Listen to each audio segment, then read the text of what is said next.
Welcome to Whiskey Cast, cask strength conversation featuring news and interviews from the world of whiskey. I'm Mark Gillespie. This is episode number 733 for October 18th, 2018. And this time around, I'm on the road in Columbia, South Carolina at the Great American Whiskey Fair. We'll have highlights from tonight's event later on. And on Whiskey Cast In Depth, I'll talk with one of the authors of a new study on the potential impact of climate change on global barley production. While they were examining the impact on beer, their findings are also significant for whiskey lovers, too. That's coming up soon, along with the calendar of events, your voice, the What I'm Tasting This Week department, and much more, all from the Great American Whiskey Fair in Columbia, South Carolina, on this edition of Whiskey Cast. This is whiskey, Johnnie Walker's Scotch whiskey, from this place and these people. Aye, Scotch makers, creating the bold and complex flavour of Johnnie Walker Black Label. Step right up. Whiskey Cast, brought to you by Redbreast, the definitive single pot still Irish whiskey. Those in the know Redbreast. Let's get started with the news. It's brought to you by Highland Park. Pernod Ricard's Irish Distillers division has now confirmed plans for yet another expansion at Midleton Distillery to increase production. There had been rumors in recent weeks that the maker of Jameson, Redbreast, Powers, and Midleton whiskies was looking at plans to build a second distillery, but that does not appear to be the case for now. Instead, Irish Distillers will invest around $174 million to expand its existing facilities, with most of that investment at Midleton. There are also plans for new warehouses at the nearby Dungorney Maturation Complex, along with an expansion of the Fox and Geese bottling plant in Dublin, all over the next 2 years. Irish Distillers executives were not available for interviews in time for this episode. We'll have more on this story in an upcoming show. Meanwhile, we have new whiskies to talk about this time around, and let's start off in Ireland. Beam Suntory is releasing a new Kilbeggan small batch rye whiskey. It's the first whiskey to be completely distilled and matured at Ireland's Kilbeggan Distillery since it reopened in 2010 and uses about 30% rye in the mash bill. It'll be available in the U.S. in mid-November with a recommended retail price of around $35 a bottle. Beam Suntory's Canadian Club has come out with its newest, oldest whiskey yet. Last year, the CC 40-year-old became the oldest Canadian whiskey ever bottled, but now there's a new 41-year-old version called Chronicles. We're still waiting for details on pricing and availability outside of Canada. More on that in an upcoming episode. Michter's is out with the first batch of its 20-year-old bourbon since 2016. This one only comes out every few years, when master distiller Pam Heilman and her colleagues decide that it's ready. We've been keeping an eye on some of these things that the stocks that Joe had gotten years ago, and we felt it was ready. We felt it met all of the quality that we're looking for in the 20 years, so that the consumer could enjoy what they perceive to be our 20 year as well. So it's the same taste profile as the previous 20s, right? Yes. It'd be very similar. Obviously, there's going to be a little bit differences here and there. It's a limited release, again, just like the last one. The 2018 edition of Michter's 20-year-old will sell for around $700 a bottle. Johnnie Walker is out with one of its rarest whiskeys yet, and it also happens to be the oldest. The John Walker Masters Edition is the first 50-year-old blend in Johnnie Walker's history.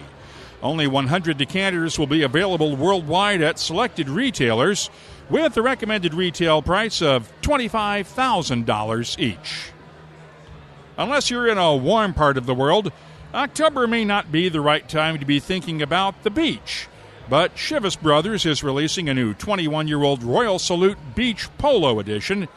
It's the second release in the brand's Polo collection, and while it was launched in travel retail this summer, it's now available at select retailers for around $140 a bottle. Scotland's Kilchoman Distillery has released the 2018 edition of its 100% Islay single malt. It's the 8th edition of the Islay Distillery's single malt made with barley grown on the Kilchoman farm, and it's bottled at 50% ABV.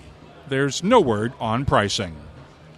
The Tweed Ale's Alistair Day is adding a single-grain Scotch whiskey to the brand his great-grandfather once blended. Grain of Truth is a blend of 50% wheat and 50% malted barley. It'll be available at retailers in the UK. There's no word on pricing. From the executive suite, another whiskey industry CEO is stepping aside. Constellation Brands CEO Rob Sands will turn day-to-day management over to Bill Newlands on March 1st of next year. Sands will become Constellation's executive chairman. Newlands was named the company's president earlier this year, and he's been credited with moving the company into more whiskey investments, including its acquisition of Utah's High West Distillery and a minority stake in Virginia's Catoctin Creek Distilling. The Distilled Spirits Council has named a new CEO to replace Craig Nass, who stepped down earlier this year. Chris Swanger will join the industry's trade group on November 12th.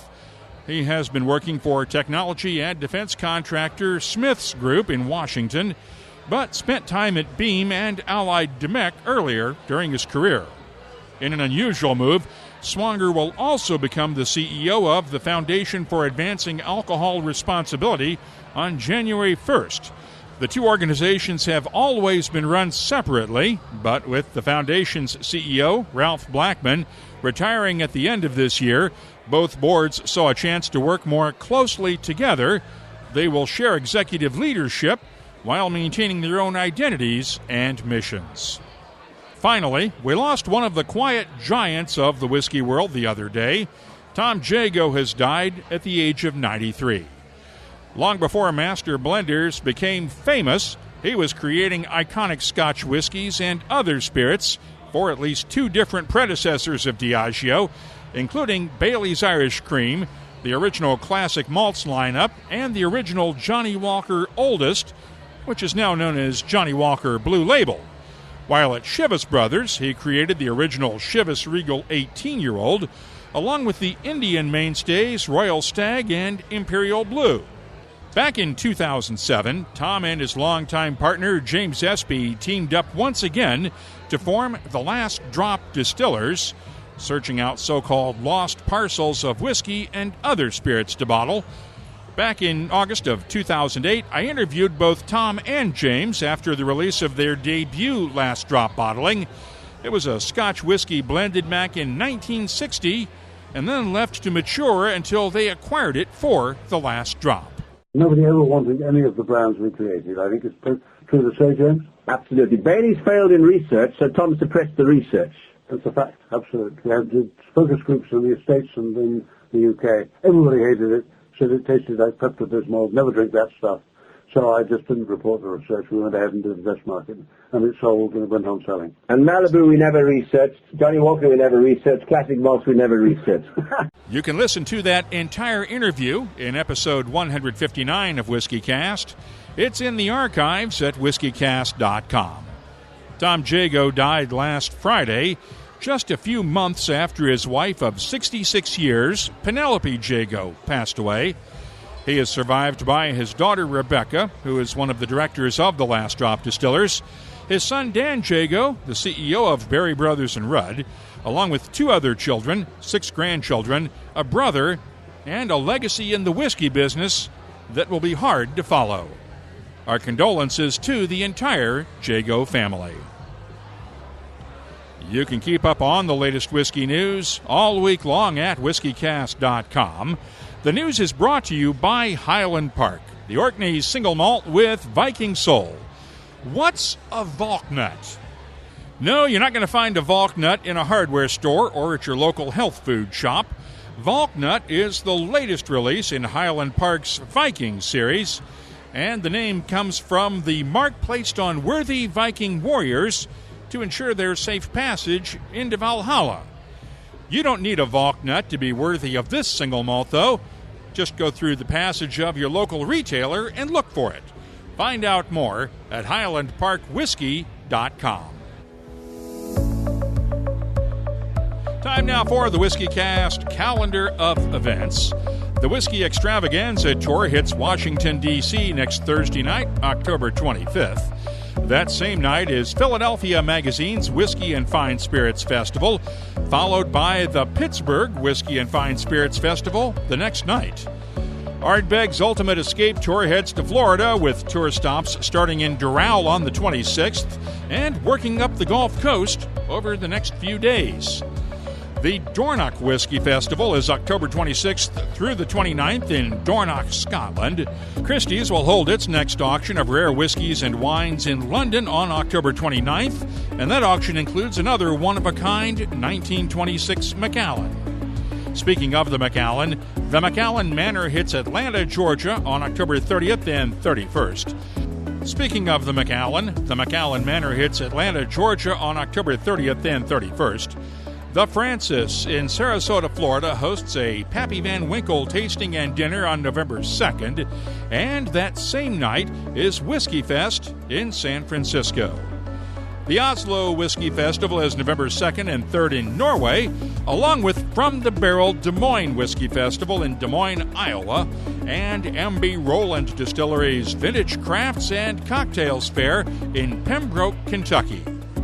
Right now, we have 185 different events on the searchable calendar at whiskycast.com. Just use the search button to find events in your area or places where you may be traveling soon. Redbreast fans have always cherished our whiskey's sherry notes, so we set out to embellish that character. Introducing the Redbreast Listowel edition, a quintessential single pot still Irish whiskey finished in first fill Oloroso sherry casks from Spain's prestigious Bodegas Listowel. Carrying Redbreast's trademark pot still spices and dark dried fruit notes, the Listowel edition is graced with an enduring sherry finish that would be better described as a final act. Discover the newest branch on the Redbreast family tree. Whiskey Cast In Depth is brought to you by Lagavulin. And of course, I'm in Columbia, South Carolina for the Great American Whiskey Fair. The Carolinas have been rocked hard by severe weather the last few weeks. Of course, the Carolina coast was nailed by Hurricane Florence last month, and the Carolinas saw Hurricane Michael pass through quickly last week, leaving a trail of devastation along the Florida Panhandle. Earlier this month, the United Nations Intergovernmental Panel on Climate Change released a new report warning that the world's economies are running out of time to ward off the worst impacts of global warming. And if major transitions away from fossil fuel use aren't underway worldwide extensively in the next 20 years, it may be nearly impossible to reduce the risk of climate-based impacts on our society, including water scarcity, droughts, biodiversity loss, and rising sea levels. Now, what does all that have to do with whiskey? Well, a team of researchers in the U.S., China, and England looked at the potential impact of climate change on barley production for beer. They found that the impacts of heat and drought alone could send beer prices skyrocketing in the coming years. Now, barley is critical for whiskey production as well, and we have already seen some of that impact this year in Europe, where hot, dry weather has hurt barley crops in the UK, Germany, and Poland. So it is worth taking a look at the potential impact of climate change on whiskey's future as well.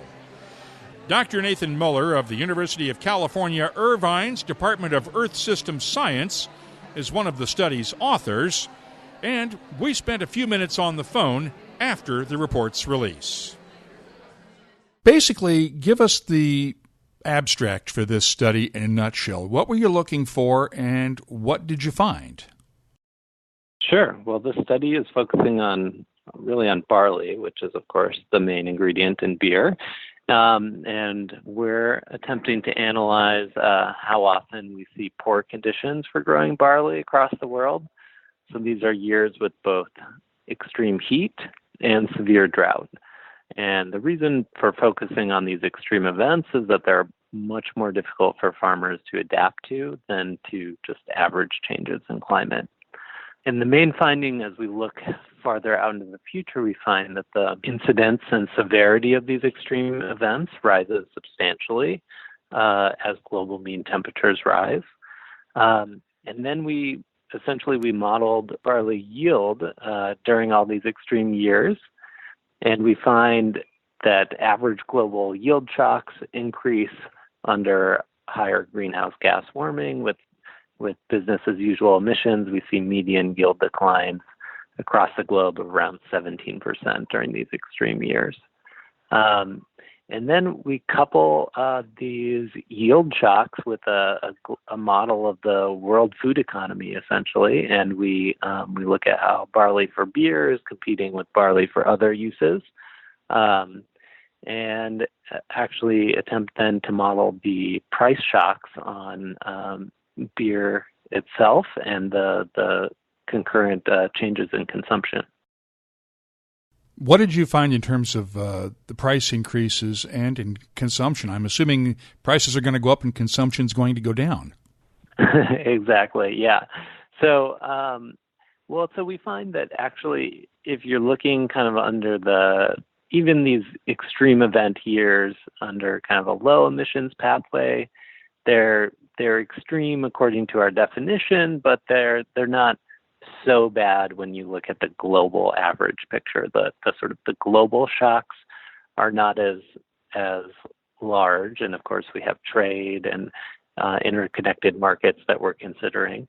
And so the price increases and changes in consumption under that scenario, even for these extreme years, weren't that substantial. But when we get to essentially the high emissions world, the severity of those extreme events increases. That's when we see pretty large increases in prices and decreases in consumption. And I should mention that these changes are not uniform. Different countries have different levels of affluence, and so can essentially the consumers will still purchase beer even if the beer happens to be more expensive, right? And some countries are really dependent upon imports, some are exporters, so the economic model captures all that, and then we can look at the prices.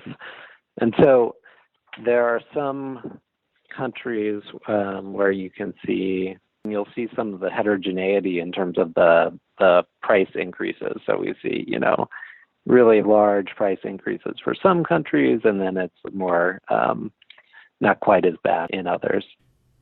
Well, let's talk about the countries where barley is critical to the whiskey industry, obviously in the U.S. and Canada to a certain extent, but they're also using corn, wheat, and other grains. But really in the UK, especially in Scotland and also in Ireland and in parts of Europe, I saw from reading the abstract that there's some concern in those areas. Yeah, absolutely. In fact, Ireland is I believe, actually the most affected country in terms of simulated price increases. So, for example, extreme events under the low emission scenario, the change in beer price under these extreme years is about 87 cents per 500 ml bottle, whereas it shoots up to almost $5 price increase under these most extreme years under the high emission scenario. And so, Ireland really pops out. High demand, of course, and relatively affluent population. But similarly on that list, we see Canada, Belgium, and the UK. Of course, some of those countries we certainly associate with beer production, but also whiskey, of course, as well. How do you see this translating to the whiskey business? Obviously, it's a microcosm of the beer industry, but there have to be some similarities. Yeah, absolutely. So I think what's really interesting when we talk about these different sectors is how do the sectors start competing with one another, especially when there's a supply shock, and who's willing to pay more And of course, I'm sure you can attest to there being different varieties that are probably demanded by the different industries. And so, yeah, that's super interesting. I mean, we looked at how barley for beer traded off with barley for other uses in bulk, I believe was how it was divided up. Obviously, if it's going up for the beer industry, it's the prices and are going to go up for everybody, which is going to make whiskey more expensive. So and the distillers are going to have to compete with the brewers for barley. The mechanics are going to be exactly the same, supply and demand, yeah, for sure. How do we solve this problem, or is there a solution? Yeah, well, I think there are a couple clear messages that emerge. So one is that we find that these extremes are not nearly so severe under a low emissions world. So efforts to dial back greenhouse gas emissions to mitigate harmful climate change, that's going to help with this situation. And the second piece is, of course, adaptation. So what can we do, particularly on the production side, such that we perhaps are less sensitive to these shocks? Farmers and seed companies may continue to develop and implement new seed varieties that perhaps are more resilient. Eventually, we expect under climate change that farmers will start shifting what they're planting. So if it's an area that currently grows barley, but it's becoming less suitable, they may switch to other crops. And similarly, a place that was perhaps less suitable, but is becoming more suitable for barley, they may switch into barley. So the sort of the spatial migration of agriculture may play an important role in adaptation. But in general, understanding how we adapt to climate change in the agricultural sector is really just a hot topic and an area where there's needs to be a lot of attention and focus over the coming years. I'm assuming you did not mean to make a pun there by calling it a hot topic, but... No, I did not. But now I wish I had. We're growing a lot of barley right now in northern climates, especially in the Great Plains, up in Canada, Scotland. Yep. We can't go much further north for appropriate barley growing conditions without running into permafrost. Yep. Does that mean that we're facing a double problem here if the climate and the warmer weather is moving northern in latitude and we can't grow good barley in the places where we've been growing it, yet we can't grow barley much farther north? Are we essentially screwed here? Yeah, I mean, it's definitely a fair point. Sometimes we make the analogy of the mountainside and the temperatures up the mountainside, right? So you can think about the different ecological niches, plant communities, animal communities, up with elevation and temperatures up the slope, and how those are kind of marching up in altitude, right? Which is all fine and good for the lower elevation communities, but if you're at the very top and you're about to hit the exposed rock, there's not a lot of space that you can go. So I see your point here. Similarly, I mentioned migration as an adaptation mechanism, and yeah, I think you're onto something that for barley it's going to be pretty difficult because it is grown in such northern high latitude climates already. It's a fair point. So yeah, I mean, that perhaps speaks to the efforts that need to be done on the sort of the front end with different cultivars. But there are limits to what we can do, especially when plants, or most plants do not do well under extreme heat and drought. Let me give you a chance to make the case for science here, because while I understand the science behind this, or at least I think I understand the science. I'm perfectly willing to accept the scientific view on this. I know that we have listeners to this podcast that do not accept the current scientific viewpoint that human-caused climate change is an issue. I'm assuming we do. They've never expressed that viewpoint, but I'm assuming there's a few out there. Make the case for why this is so important to us in our future going ahead. Sure. The climate is changing, whether we like it or not. The physics of the situation are pretty clear, and what's up to us is, just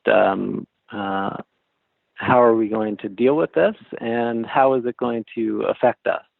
And so, with this particular analysis, we're a group of scientists and co-authors who are all beer lovers. So this is a topic that was born out of a love, but also fear for the future, and what this could mean for something that we all enjoy. And so, that's important, whether we're talking about a pint of beer or, coastal beaches here in Southern California where I live, or your favorite national park. It's important to understand how climate change is going to affect the issues that we care about. Any of you guys also whiskey drinkers? I know my co-author here at UCI is a fan of whiskey, and I am as well, although I wouldn't venture to say I'm a connoisseur. No, nothing wrong with that. Means. Yeah, but I definitely enjoy a glass of whiskey from time to time. Have we already passed the tipping point? Is it too late now to fix the problem, or do we still have time to reverse the global warming and the temperature rise? Yeah, so there's some level of temperature rise that's essentially been baked in with the emissions that we've produced so far, and those that we will be producing for the foreseeable future with some of our energy infrastructure and so on. But we still have a great chance to reduce the magnitude of that warming and the subsequent severity of some of those impacts. So, for example, the Intergovernmental Panel on Climate Change just released a big report about global warming of 1.5 degrees Celsius, and this is 1.5 or 2 degrees Celsius are sort of thrown around in the international community as targets that we can shoot for, where we would avoid the worst impacts of climate change. And so it is possible that we could make those targets, but it requires really aggressive action, and the sort of course, the first step to taking action is recognizing the problem. Thanks to Dr. Nathan Muller of the University of California, Irvine, for joining us on WhiskeyCast In Depth. It's brought to you by Lagavulin, the legendary Islay single malt. Look for the classic Lagavulin 16-year-old, the Distillers edition, the throwback 8-year-old, and this year's edition of the cask strength Lagavulin 12-year-old at a whiskey shop near you. Find out more at malts.com. The craft distilling scene has really grown throughout the Carolinas as people who thought at one point about making moonshine maybe took the old family recipes and went legitimate, or others who just decided to start new careers in distilling, got into the business. Joining me right now is Sam Slaughter, a longtime drinks writer, and you live in the Greenville area, so you've sort of been following this for a while, right? Correct. I moved down to Greenville almost a year ago, but I've lived in South Carolina before that as well. Tell me about the distilling scene here. Who's doing good stuff, and how big is it growing? It's growing, I would say, rapidly. I mean, there are plenty of the moonshine that you were talking about. You can drive along the highway and find the corn whiskey producers that they're either producing for the tourist audience or they're doing some really cool stuff. But then there are a number of producers that have popped up in recent years, whether it's 6 and 20 outside of Greenville or Crouch Distilling right here in Columbia, that are doing really cool things with the grains that are available in South Carolina, whether they are heirloom corn or using a 5-grain like 6 and 20 does. They are taking the bounty that is the, South Carolina and making whiskey their own. They're making a definition of whiskey to be known outside of Kentucky bourbon or Tennessee whiskey. And we've talked with the folks at Highwire in Charleston before about their Jimmy Red bourbon. Explain what Jimmy Red corn is for those who aren't familiar with it, because a lot of folks know sweet corn, white corn, but they don't know Jimmy Red. So like a lot of vegetables or fruits, there are heirloom varieties. So it's a type of corn that was once either in abundance or if not in abundance, it was grown widely. Over time, over agriculture, people wanting to industrialize, certain varieties have just fallen by the wayside, but there are people across the country and across the world that are making a difference in trying to bring back these different varieties of whether it's corn or rice or apples, tomatoes, you name it. We have farmers and we have scientists and we have these people doing wonderful things to make sure that we get vegetables and fruits that are flavorful. They are truer to what people who were here decades and centuries ago would have tasted and would have used to make early colonial or pre-colonial spirits. Speaking of bringing back stuff from the past, you've got a brand new book coming out soon where you bring a few things back from the past that most of us would probably like to forget those decades, right? I would say yes, but I have some fond memories of the 90s. I do have a book coming out called Grown Up Drinks. Comes out in June next year, but it is 90s themed cocktails. I love puns. I love really bad jokes. It's a bunch of cocktails with some really bad jokes in there. Such as? Are You Afraid of the Dark Rum is the title cocktail. It's a smoked rum cocktail based on the Nickelodeon show from the 90s that I watched every Friday or Saturday night.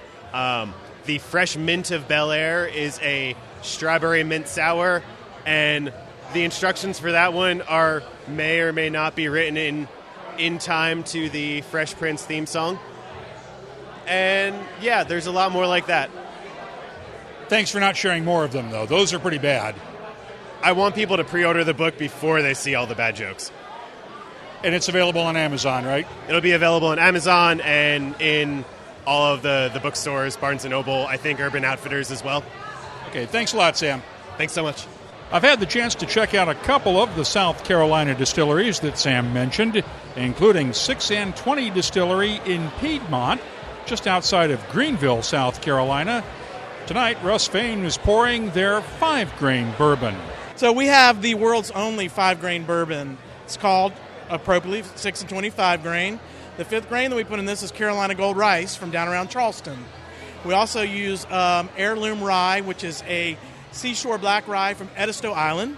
We get that from Geechee Boy Mill along with the rice. We have a corn and wheat from the upstate of South Carolina near Clemson.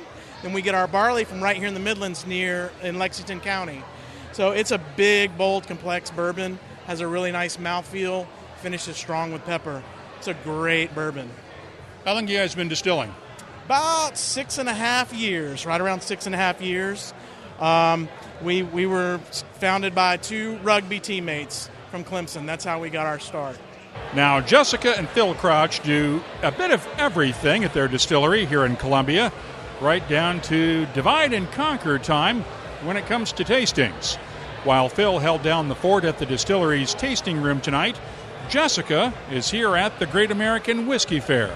Phil was an artisanal grain miller before, so he was very interested in grains and how they're produced and grown ethically and what you can do with them. Started out making food products, but it's a hop, skip, and a jump to what can I drink out of them. So we started distilling and realized we were good at it and decided to open a distillery in 2014. So we use local produce in our brandies. We work with local farmers for our sorghum and sugarcane for our rum. And then we work with local farmers or as ethically sourced as we can for our grains for our whiskeys. So what all are you making now? And tell me especially about this single malt rye, because this is unusual. Yeah, definitely. We have 2 different rye whiskeys. The one that we have here today is a single malt rye, so it's 100% malted rye aged in charred new oak barrels.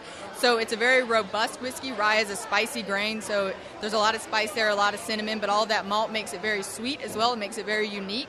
And then we also have our bourbon here and our sour mash. They're both 60% corn and 40% malt, so that's actually pretty low on the corn end for a bourbon. What else are you making, and what's so special about Jimmy Red Corn? All right, 2 great questions. So in addition to our whiskeys, we make brandies with locally sourced fruit. So whatever is in season in South Carolina, we make brandy out of it. So peaches, watermelon, fig, strawberry. And then we also make rum using sugarcane grown in South Carolina, as well as a sorghum spirit using sorghum grown in South Carolina. And then in terms of our other whiskeys and what makes Jimmy Red Corn so special, we work with Geechee Boy Mills' Greg Johnsman. He has been working to bring grains that have largely been going extinct back, and 2 of the grains he has grown back are rye as well as Jimmy Red Corn, which was a corn originally used, we think, historically for spirits. So he contacted us and asked if we'd like to partner with him to try to bring that back. So we do a corn whiskey using 80% Jimmy Red Corn and age it in our used cooperage and make that available to the public. Tell me about the hardest part of running a husband and wife distillery in terms of actually having to do everything yourselves, right? Staying married. But the other hardest part is basically just getting the word out, because we do everything. We make the wines for the brandy. We distill everything right there. We double distill everything. We put everything in the bottles. Every one of these bottles, we hand write how old it is and what the proof is. So it's a lot of work. So just finding the time in the day to get the word out there and make people aware. So it's great that we're available in spirits retailers across the state. And we also have our hours in the tasting room Thursday and Friday, 4:30 to 7, Saturday 1 to 7, so people can come and try and experience it and sort of realize what we're doing right here in Columbia. Let's jump right into the What I'm Tasting This Week department, brought to you by Heaven Hill Distillery. We'll start off with Crouch Distilling's straight single malt whiskey that's made with 100% malted rye. It's bottled at 46% ABV, and the nose has good baking spices, along with brown sugar and just a touch of oak. The taste has notes of black cherries, tree fruits, and subtle spices that are complemented nicely by vanilla and brown sugar in the background. The finish is long, gentle, and well-balanced. I'm scoring the Crouch Distilling straight single malt whiskey a 91. Russ Fain told us about that 6 and 20 5-grain bourbon. It's matured for just over 2 years and bottled at 45% ABV. The nose is nice with subtle sweet notes of honey, brown sugar, vanilla, and hints of oak. The taste is well-rounded and full of flavor with soft notes of black pepper, coriander, honey, vanilla, and just a hint of molasses. The finish is nice and long with a slight oakiness and touches of brown sugar, molasses, and ginger. I'm impressed.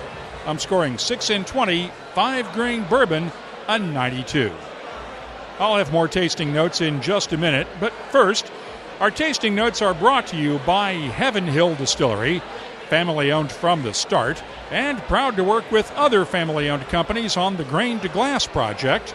They're working with Beck's Hybrid and Peterson Farms to find unique seeds, grow them, and then distill them into a special whiskey. Follow the project at heavenhilldistillery.com. Think wisely, drink wisely. Last time around, we toured the new Old Forester Distillery in downtown Louisville, and it's one of the few places where you'll find the revived Old Forester President's Choice Bourbon. Back in the 50s and 60s, Brown-Forman President George Garvin Brown picked the barrels himself for special customers to be bottled under the President's Choice label. Now his grandson, Old Forester President Campbell Brown, picks the barrels along with master taster Jackie Zykan. Barrel number 1 of the new President's Choice was bottled at 55.5% ABV, and the nose has notes of caramel, brown sugar, honey, vanilla, soft spices, and a good oakiness. The taste is thick and chewy with great spicy notes of cinnamon and black pepper, balanced by honey, vanilla, and caramel. The finish is long and chest-warming, great for a chilly autumn night.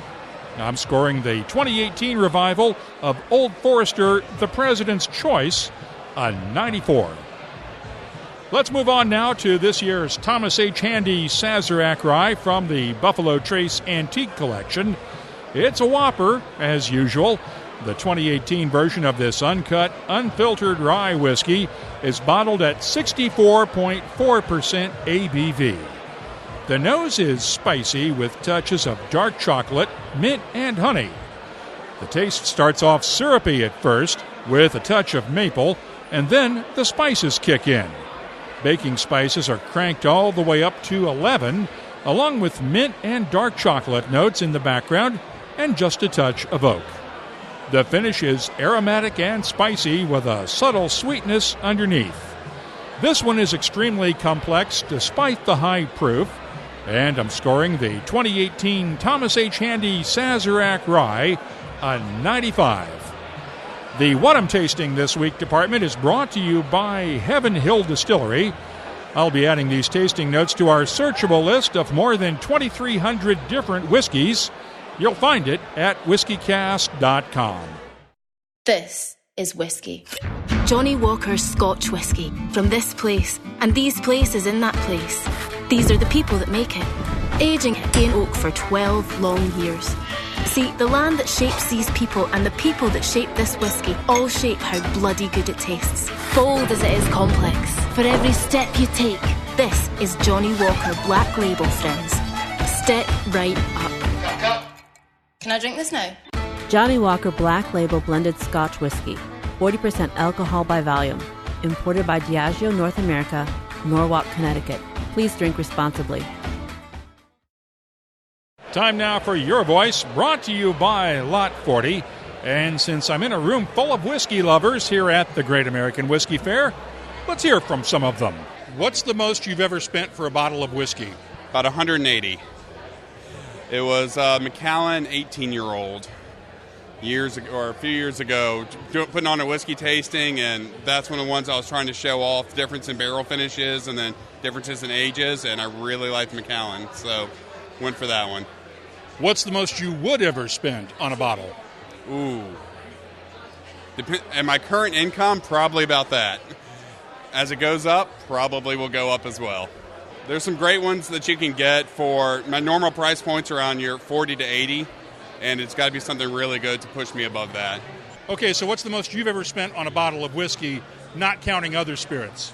It's about $250. What was it?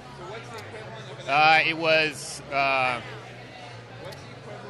Weller, the Weller, whatever the special Weller. It wasn't Weller 12. It was above that. So, but that's not the most you've ever spent on a bottle, is it? No, it is not the most I've ever spent. Tell the truth. What was it? I spent $700. Well, technically, $1,500 on 2 bottles of Grey Goose before. Why? Because I'm not a smart person. Drunk at a bachelor party at a strip club in Vegas. Yes. Oh, this was bottle service then. This was bottle service, correct. It made me cry because the groom-to-be dropped a full bottle of $750 Grey Goose on the floor. And I said, don't worry, they'll replace it for free, which wasn't true. I just bought another bottle. You really weren't smart about this, were you? Hey, it's my good friend's wedding, man. What are you going to do? Once in a lifetime experience, right? Yes. Once in a lifetime that I will ever spend $750 on a bottle of Grey Goose. And you've got a story to last forever. Yes. I almost got a straw and went to the floor. Okay. What's your name, first of all? My name's Summer. Summer what? Parker Palmer. Okay, what's the most you've ever spent on a bottle of whiskey? $45. For what? I don't even remember, if I'm honest. It might have been the Hillbilly. Yeah. What's the most you would ever spend on a bottle of whiskey?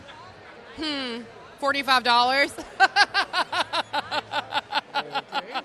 I'm a mixer, so sometimes it's a little lost on me, but that's why I'm here, is to continue tasting and building my palate and find out what I can learn.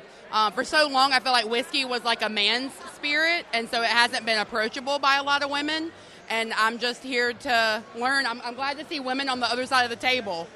Thank you, Summer. What's your name? I'm Tanya Palmer. Tanya? Yes. How much have you spent on a bottle of whiskey? Nothing. Nothing at all? No, I'm not a whiskey drinker. Then what are you doing at a whiskey fair? I bought my wife this as a birthday present, so I thought I'd just come and learn and have a good time. And you're the driver, right? No, Uber is the driver. I'm going to taste. Okay, Darren, what's the most you've ever spent on a bottle of whiskey? $450. For what? A.H. Hirsch 16 year. I have two of them. I spent $450 for one and $400 for the other. I like how you looked at my girlfriend when I said how much I spent it.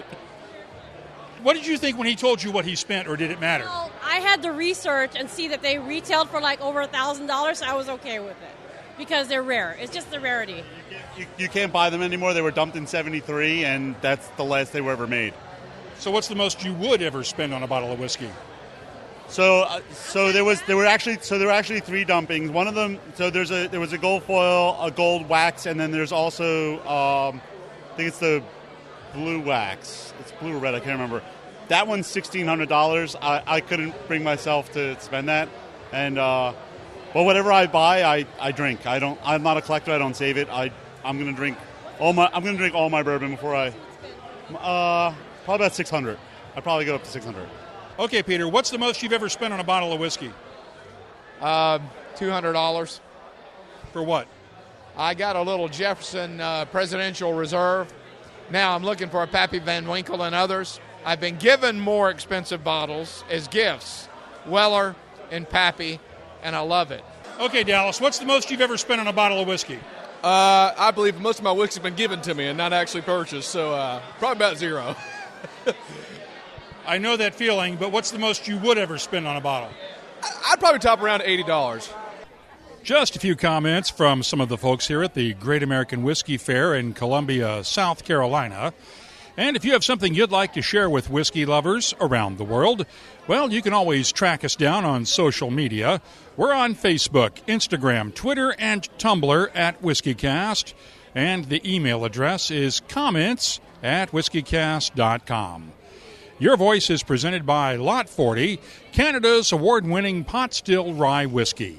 Lot 40, unapologetically Canadian. Please drink responsibly. Let's wrap things up now with Behind the Label, our look at the science, history, and other stuff that makes whiskey unique. We've moved outside onto the back porch right now, talking with Christian Niemi, one of the owners of Bourbon and one of the founders of the Great American Whiskey Fair. Thanks for having us down here, Christian. Oh, thanks for coming, man. This is great. Let's talk about the fair, first of all. You've done this now. This is your 6th year. It's getting bigger each year.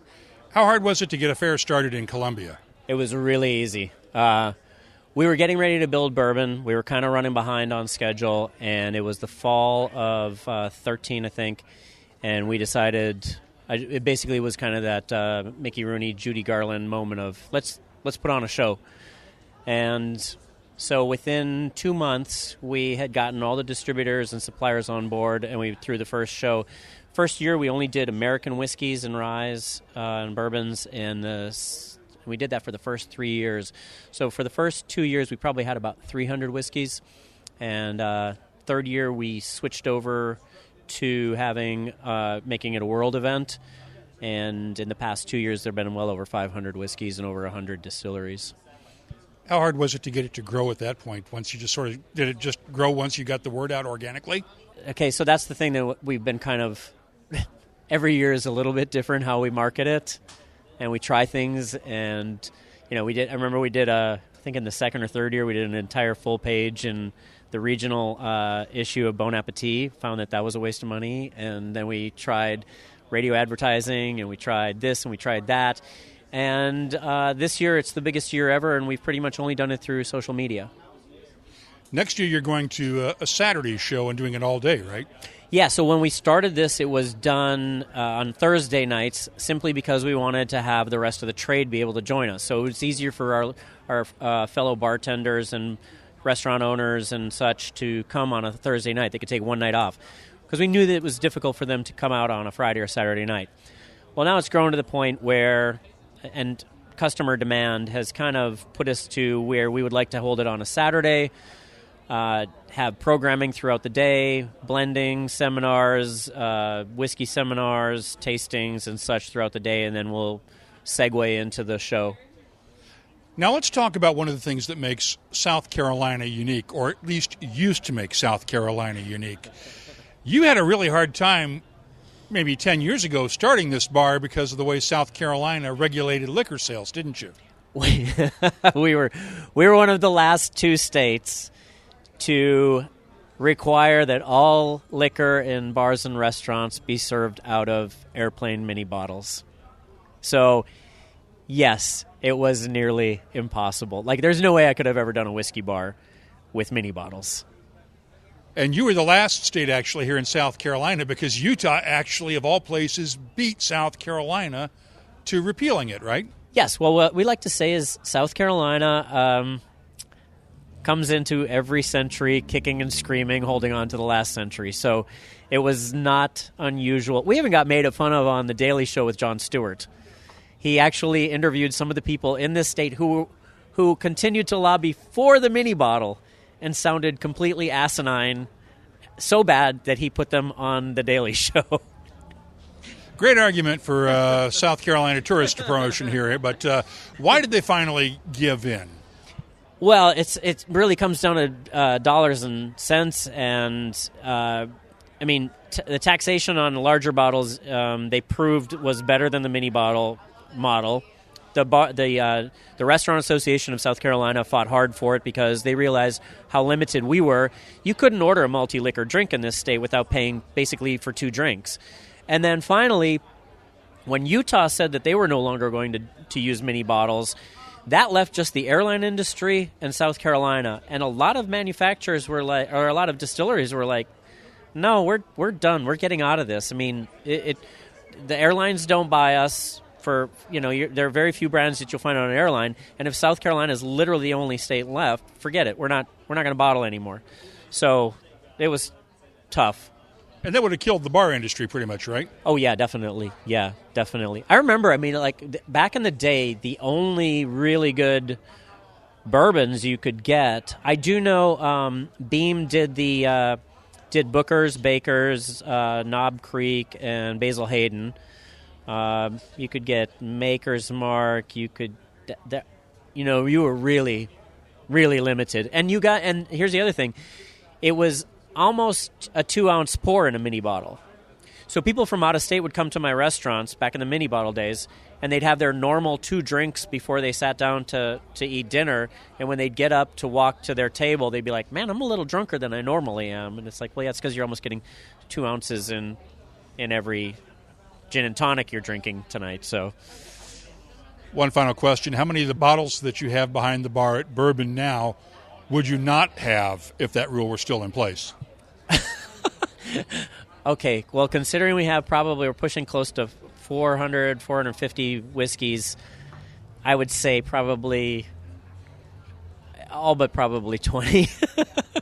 It'd be a pathetic excuse of a whiskey bar if we had mini bottles. And fortunately, that has changed, and Bourbon is not a pathetic excuse for a whiskey bar. If you're ever in Columbia, I recommend checking it out. And thank you, Christian, for having us down here. That's Behind the Label, our look at the science, history, other stuff that makes whiskey unique. If you have something you'd like us to look at on Behind the Label, just use the contact form at whiskycast.com to get in touch with us. Behind the Label is brought to you by the fine folks at Writer's Tears. Writer's Tears Copperpot, a unique triple distilled premium Irish whiskey, combining single malt and single pot still. First fashioned in the 1700s and still a rarity today. Sure, as we say in Ireland, what's rare is wonderful. Writer's Tears Copperpot. That's all for this edition of Whiskey Cast.